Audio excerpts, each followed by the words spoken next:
आज हम बात करने जा रहे हैं वैशाख महीने की सबसे पावन तिथि वैशाख पूर्णिमा के बारे में। इस दिन को लेकर धार्मिक ग्रंथों में कई चमत्कारी बातें बताई गई हैं, लेकिन आज हम एक ऐसे खास उपाय के बारे में चर्चा करेंगे जो सीधे गौ माता से जुड़ा है।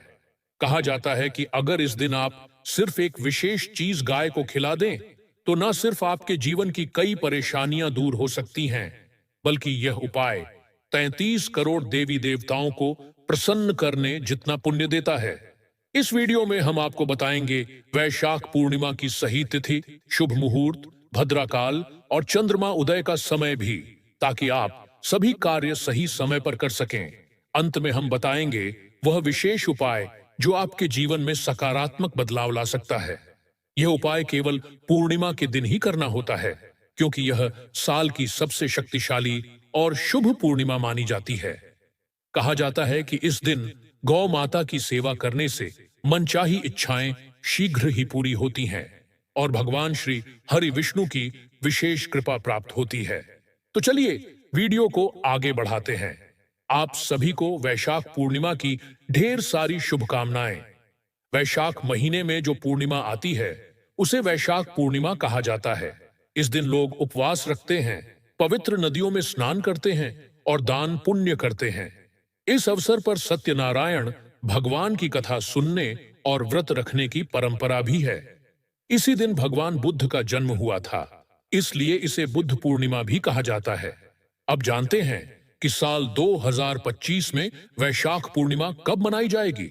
व्रत का दिन कौन सा है, सत्यनारायण व्रत और पूजा का शुभ मुहूर्त क्या रहेगा, पूर्णिमा तिथि कब शुरू और कब समाप्त होगी, राहु काल का समय क्या रहेगा, भद्रा का साया कब से कब तक रहेगा, चंद्रमा का उदय कब होगा, व्रत और सत्यनारायण पूजा की विधि क्या है, व्रत करने के नियम और पारण की सही प्रक्रिया क्या है। इन सभी सवालों के जवाब आपको इस वीडियो में विस्तार से मिलेंगे। लेकिन वीडियो शुरू करने से पहले आपसे एक विनम्र अनुरोध है। अगर यह जानकारी थोड़ी सी भी उपयोगी लगे तो कृपया वीडियो को लाइक जरूर करें और भगवान सत्यनारायण की कृपा पाने के लिए कमेंट बॉक्स में लिखिए जय श्री हरि या सत्यनारायण भगवान। भगवान की कृपा से आपकी सभी मनोकामनाएं पूरी होंगी और जीवन के सभी कष्टों से मुक्ति मिलेगी। तो चलिए बात करते हैं वैशाख पूर्णिमा की। हिंदू धर्म में वैशाख पूर्णिमा का विशेष महत्व है। इस दिन पवित्र नदियों में स्नान करना और जरूरतमंदों को दान देना बहुत पुण्यकारी माना गया है। मां लक्ष्मी और भगवान विष्णु की पूजा से विशेष लाभ होता है। गंगा स्नान के बाद दान करने से पुण्य कई गुना बढ़ जाता है। इस दिन घरों में सत्यनारायण भगवान की कथा और पूजा का आयोजन किया जाता है। इस व्रत और पूजा से जीवन में सुख शांति, वैवाहिक जीवन में मधुरता, संतान सुख, स्वास्थ्य लाभ और हर मनोकामना की पूर्ति होती है। दोस्तों, पूर्णिमा के दिन दो प्रकार से व्रत किया जाता है। कुछ लोग इस दिन उपवास रखते हैं और दिन भर व्रत करने के बाद चंद्रमा के दर्शन और पूजन करके व्रत समाप्त करते हैं। वहीं कुछ लोग इस दिन भगवान सत्यनारायण के लिए व्रत और पूजन करते हैं। सत्यनारायण व्रत में सुबह स्नान आदि करके भगवान की पूजा की जाती है, फिर कथा सुनाई जाती है और कथा समाप्त होने के बाद भगवान को भोग अर्पित कर व्रत पूरा किया जाता है। आपको बता दें कि दोनों व्रतों की पूजा विधि लगभग एक जैसी होती है और पूजन में लगने वाली सामग्री भी लगभग समान रहती है। चंद्र पूजन करने के लिए सुबह जल्दी उठना आवश्यक होता है। स्नान ध्यान के लिए यदि आप गंगा स्नान कर सकते हैं तो यह सबसे उत्तम रहेगा, लेकिन अगर संभव न हो तो घर पर भी गंगा जल डालकर स्नान किया जा सकता है। इसके लिए आप सबसे पहले जिस बाल्टी से नहाते हैं उसे अच्छे से साफ करें, फिर उसमें थोड़ा सा गंगा जल डालें और शुद्ध जल भरें। स्नान करते समय हर हर गंगे का उच्चारण करें। स्नान के बाद साफ वस्त्र धारण करें। इसके बाद घर के मंदिर की सफाई करें और पूजा स्थल को गंगा जल छिड़क कर शुद्ध करें। फिर एक शुद्ध आसन बिछाकर पूर्व या उत्तर दिशा की ओर मुख करके बैठ जाएं। अब पूजन में उपयोग होने वाली सभी सामग्री जैसे सुपारी, लौंग, इलायची, फल, मिठाई और दक्षिणा एकत्र करें। एक लोटे में थोड़ा गंगा जल डालें और फिर उसमें शुद्ध जल भरें। अब एक लकड़ी की चौकी पर पीला कपड़ा बिछाकर भगवान को स्थान दें। जो लोग सत्यनारायण भगवान का पूजन कर रहे हैं वे उनकी तस्वीर रखें, और जो लोग केवल पूर्णिमा का व्रत करते हैं वे भी लक्ष्मी नारायण या सत्यनारायण भगवान की तस्वीर या मूर्ति स्थापित कर सकते हैं। भगवान का ध्यान करते हुए अपना नाम, गोत्र, मकान नंबर, क्षेत्र, शहर का नाम लें और भगवान से प्रार्थना करें कि यह व्रत और पूजन सफल हो, सुख, शांति और समृद्धि की प्राप्ति हो। यदि कोई विशेष इच्छा है तो उसे भी व्यक्त करें और संकल्प की सामग्री भगवान के चरणों में अर्पित कर दें। अब संकल्प पूर्ण होने के बाद पूजन शुरू करें। सबसे पहले गणेश जी का ध्यान करें, फिर सत्यनारायण भगवान का स्मरण करें और प्रार्थना करें कि प्रभु आप यहाँ पधारें और मेरी पूजा को स्वीकार करें। अब भगवान को जल अर्पित करें। पंचामृत तैयार करें जिसमें कच्चा दूध, दही, शहद, शक्कर और घी हो। अगर आपके पास भगवान की धातु की मूर्ति है तो पंचामृत से स्नान कराएं, और यदि तस्वीर है तो एक फूल में पंचामृत लगाकर अर्पित करें। इसके बाद शुद्ध जल से भगवान को स्नान कराएं।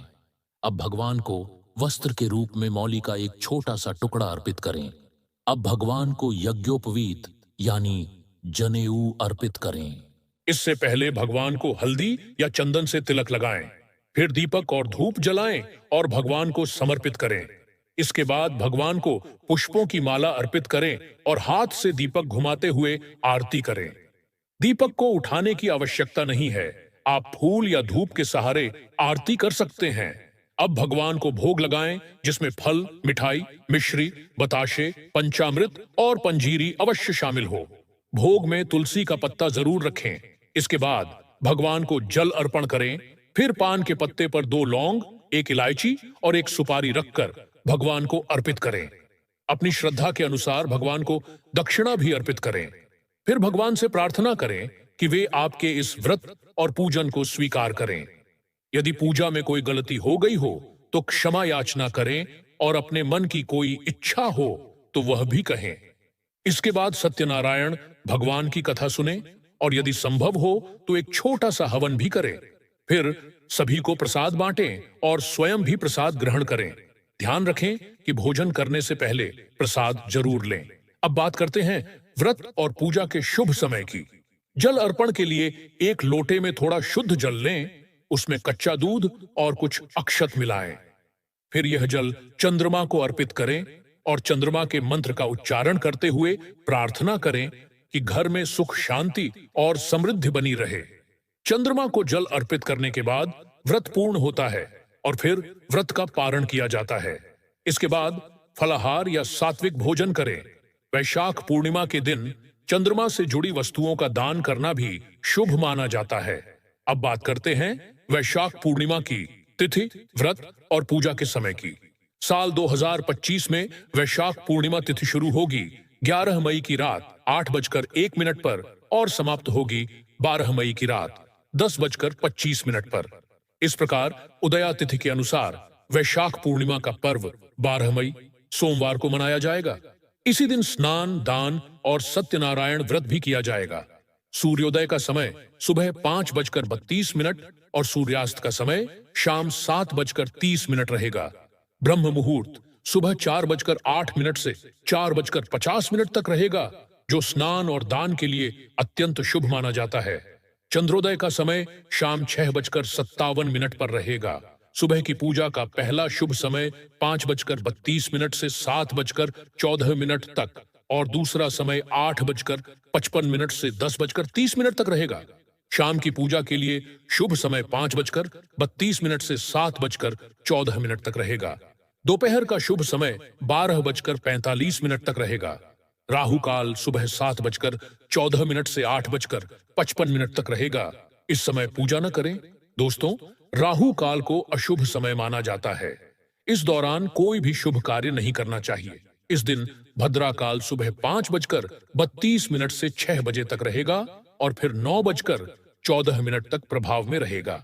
इस दिन भद्रा का वास पाताल लोक में रहेगा, इसलिए इसका असर धरती पर नहीं होगा और शुभ कार्यों पर कोई रोक नहीं मानी जाएगी।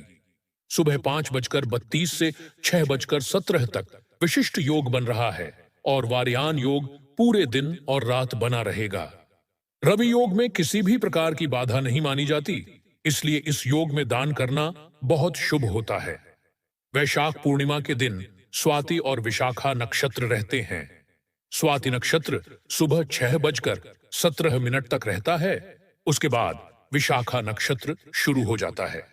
जैसा कि हमने आपको वीडियो की शुरुआत में बताया था, अंत में हम आपको गौ माता से जुड़ा एक विशेष उपाय बताएंगे। गर्मियों में गौ माता को स्वच्छ पानी जरूर पिलाएं और सर्दियों में उन्हें गुड़ खिलाना चाहिए। खासकर वैशाख पूर्णिमा के दिन गाय को गुड़ खिलाना बहुत शुभ माना गया है। गर्मियों में गाय को रोटी या सूखा चारा न खिलाएं। गौ माता अनेक देवी देवताओं का वास अपने शरीर में रखती हैं और उनके कई शुभ अशुभ संकेत होते हैं।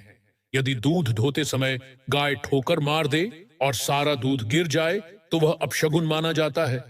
लेकिन यदि यात्रा पर जाते समय कोई गाय अपने बछड़े को दूध पिलाती नजर आ जाए तो वह यात्रा सफल मानी जाती है। यात्रा के समय गाय की आवाज सुनना और रात में उसकी हुंकार सुनाई देना भी शुभ संकेत होता है। लेकिन याद रखें, गाय के साथ कभी भी बुरा व्यवहार न करें। आजकल कुछ लोग जब गाय दूध देना बंद कर देती है तो उन्हें सड़कों पर छोड़ देते हैं। कोई डंडा मारता है, कोई पानी डालता है और कई बार गायें बीमार होकर दम तोड़ देती हैं। हमें यह जानना चाहिए कि शास्त्रों में गाय को माता का स्थान दिया गया है। गाय को मारना माता को मारने के समान पाप है और इससे नरक लोक में वर्षों तक कष्ट भुगतना पड़ता है। अगले जन्म में ऐसे लोग पशु योनि में जन्म लेते हैं। एक बार गौतम मुनि ने भूल से गाय को डंडा मार दिया था, जिससे उसकी मृत्यु हो गई। इस पाप से मुक्त होने के लिए उन्हें वर्षों तक तपस्या करनी पड़ी। वैशाख पूर्णिमा के दिन भगवान श्री कृष्ण ने बैल रूप में आए वृद्ध राक्षस का वध किया था, जिसके प्रायश्चित में उन्होंने सभी तीर्थों को एक कुंड में बुलाकर स्नान किया। तब जाकर वे पाप मुक्त हुए। पानी पी रही गाय को डराकर भगाना भी भारी पाप माना गया है और ऐसा करने वाला व्यक्ति घोर पाप का भागी होता है।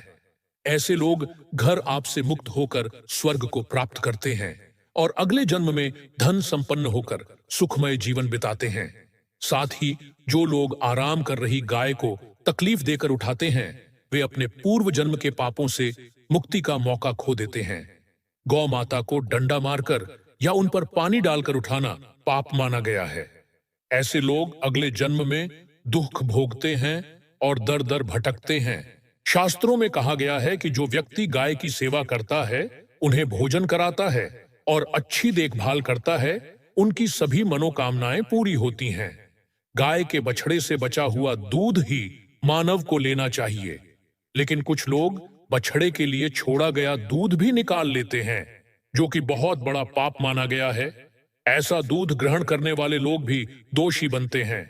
इसके साथ ही शास्त्रों में यह भी कहा गया है कि गौवंश यानी गाय और बैल की पीठ पर कभी नहीं बैठना चाहिए। ऐसा करने से व्यक्ति को महापाप लगता है और उसे नरक भोगना पड़ता है। नंदी बैल ने अपनी इच्छा से महादेव की सवारी बनना स्वीकार किया था, इसलिए वही अपवाद है। गाय का दान करना पुण्य का कार्य है, लेकिन बीमार या बूढ़ी गाय का दान करना शास्त्रों के अनुसार अनुचित है। कठोपनिषद में नचिकेता की कथा इसका प्रमाण है, जिसमें उन्होंने अपने पिता द्वारा बुजुर्ग गायों के दान का विरोध किया था। दूध देने वाली स्वस्थ और बछड़े सहित गाय का दान करने से ही महान पुण्य प्राप्त होता है और स्वर्ग की प्राप्ति होती है। दोस्तों, यदि आपकी कुंडली में सूर्य, चंद्र, मंगल या शुक्र की युति राहु से हो तो पितृदोष हो सकता है। सूर्य का संबंध पिता से और मंगल का संबंध रक्त से होता है। यदि सूर्य या मंगल पर राहु, केतु या शनि की दृष्टि हो तो जीवन में अनेक संघर्ष आते हैं। पितृदोष को शांत करने के लिए आप गौ माता को रोजाना या कम से कम वैशाख पूर्णिमा के दिन रोटी, गुड़ और चारा जरूर खिलाएं। हर मांगलिक काम में गाय से जुड़ी चीजें जैसे गोबर, गोमूत्र, दूध या दूध से बना घी अवश्य शामिल करें। इससे पुण्य प्राप्त होता है। सनातन परंपरा के अनुसार जिस घर में गाय होती है, उस घर के सारे वास्तु दोष खुद ब खुद दूर हो जाते हैं।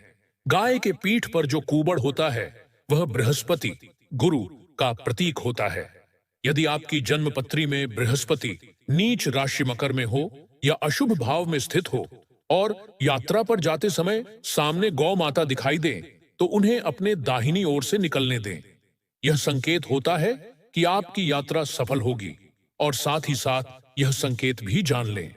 यदि आप यात्रा पर जा रहे हैं और रास्ते में गाय दिख जाए या वह अपने बछड़े को दूध पिलाती हुई दिखे तो यह संकेत होता है कि आपकी यात्रा सफल होगी। साथ ही जिन घरों में गाय होती है वहां वास्तु दोष अपने आप समाप्त हो जाता है। आप प्रतिदिन ताजी रोटी बनाएं और कोशिश करें कि उसे तुरंत ही गाय को खिला दें। यदि आप रोटी बनाकर अगले दिन देते हैं तो वह बासी मानी जाती है और बासी रोटी खिलाने से घर में नकारात्मक ऊर्जा का वास होता है जिससे आपके कार्यों में रुकावटें आती हैं। इसलिए गाय को रोजाना ताजी और साफ रोटी खिलाएं। इसके अलावा सड़ी गली सब्जियां या फल भी गाय को नहीं देने चाहिए। ऐसा करने से पुण्य की जगह पाप का भागी बनना पड़ सकता है। आप आटे की 11 लोइयां बनाकर उन पर हल्दी लगाएं और फिर गाय को खिलाएं। ऐसा करने से जीवन में चल रही रुकावटें दूर होती हैं और सुख समृद्धि का आगमन होता है। गौ माता के चरणों का स्पर्श करें और चाहें तो 7 बार उनकी परिक्रमा भी कर सकते हैं। इससे आपके सभी कार्य बनने लगेंगे। जब भी रोटी गाय को दें उस पर थोड़ा सा घी, हल्दी या मिश्री अवश्य रखें। कभी भी सूखी यानी बिल्कुल खाली रोटी न खिलाएं। जी हाँ दोस्तों, ये कुछ जरूरी बातें हैं जो आपको ध्यान में रखनी चाहिए। अगर आपको वीडियो पसंद आया हो तो कृपया इसे लाइक करें और अपने दोस्तों के साथ जरूर शेयर करें। धन्यवाद। ऐसे ही जानकारी के लिए छाया जैन चैनल को सब्सक्राइब करें और अगर आपको यह वीडियो अच्छी लगी हो तो एक लाइक अवश्य करें और कमेंट में ओम नमः शिवाय अवश्य लिखें।